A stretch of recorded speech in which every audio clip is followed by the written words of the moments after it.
You don't just care, you feel. When someone's tone changes, you notice. When they go quiet, your mind starts searching for reasons.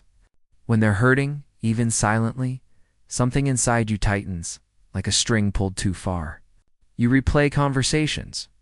You wonder if you said the wrong thing. You carry emotions that aren't even yours. And sometimes late at night, you ask yourself the same quiet question. Why do I care so much when it hurts me this deeply? If this is you, you've probably been told you're too sensitive, too emotional, too invested, that you should chill, detach, or stop taking things so personally. But what if your ability to care deeply isn't a flaw? What if it's a language your nervous system learned to speak long before you had words for it? People who care too much usually didn't choose to become this way. Their brains adapted.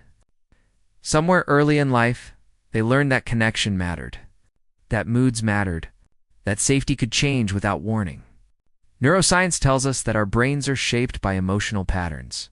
If you grew up in an environment where love was inconsistent, unpredictable, or conditional, your brain became hyper-aware. It learned to scan for emotional shifts like a radar. This is not weakness.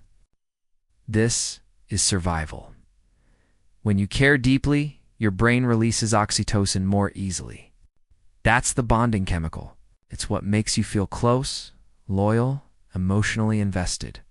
Your mirror neurons fire intensely, meaning you don't just understand others' emotions, you absorb them.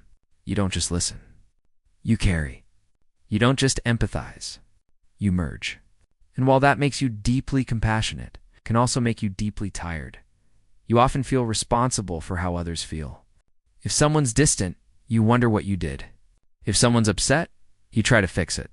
If someone pulls away, your mind doesn't go. They're going through something. It goes, I must not be enough. And that thought doesn't come from logic. It comes from memory.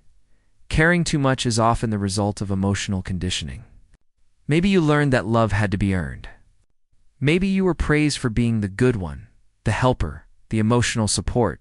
Maybe you became the peacemaker in a house full of storms. Over time, your brain built a rule. My value is in how much I give, so you give. And give, and give. You give time. You give energy. You give patience to people who wouldn't give it to themselves. You stay longer than you should. You understand too much. You excuse too easily. You forgive too fast. You shrink your needs so others can feel big, and people call that kindness. But sometimes it's self-abandonment in a soft disguise. There is a beautiful side to caring deeply.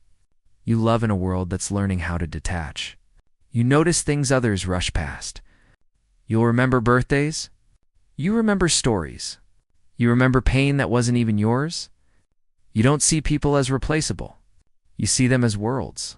And in a time where most connections are shallow, your depth is rare. But there's also a dark side no one talks about. When you care too much, you can forget to ask if you're being cared for too. You can become addicted to potential instead of reality. You can mistake emotional intensity for emotional safety. You can stay where you're hurting because your heart believes loyalty is love. And the scariest part, you can become so good at understanding others that you forget to understand yourself. Psychology tells us that people who care too much often struggle with boundaries not because they don't want them, but because they were never taught that boundaries don't mean rejection. Their nervous system equates distance with danger. So when someone pulls away, it doesn't feel neutral. It feels like abandonment. That's why silence feels loud to you. That's why tone changes feel catastrophic. That's why you don't just miss people. You'll ache for them. Your brain is not dramatic. It's trying to protect you using old rules. Rules like, if I care enough, they won't leave. If I love harder, it will be enough. If I understand them, they will choose me. But love doesn't work on effort alone. And here's the truth most people never tell you.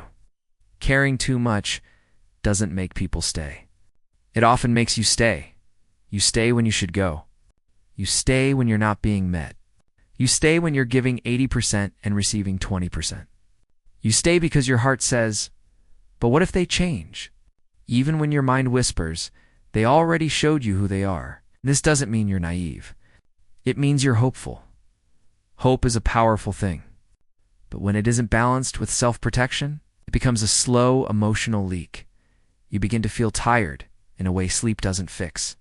Caring deeply means your emotional battery drains faster. You process more. You feel more. You hold more. And if you don't learn to put some of that weight down, you will start to confuse exhaustion with who you are. Healing doesn't mean caring less. It means caring differently. It means learning that boundaries don't make you cold, they make you safe. It means understanding that empathy doesn't require self-sacrifice. It means realizing that not everyone deserves the depth of your heart.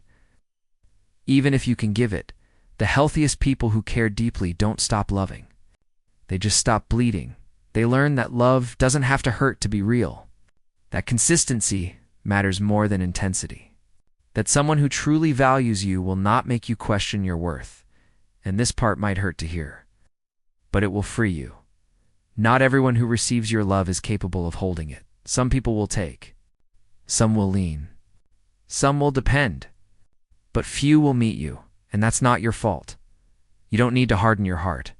You need to aim it toward people who show up, toward those who don't make you anxious, toward those who don't make you chase, toward those who choose you without confusion.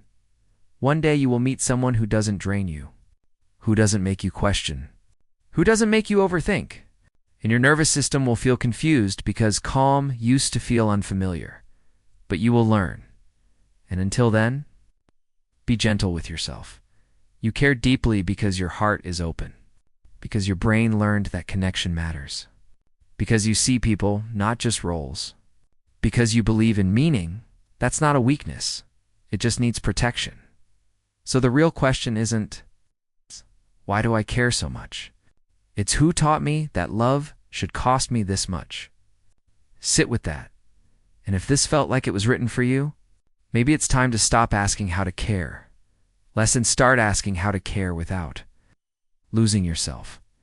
What would change if you loved others the way you love them, but finally loved yourself the same way too?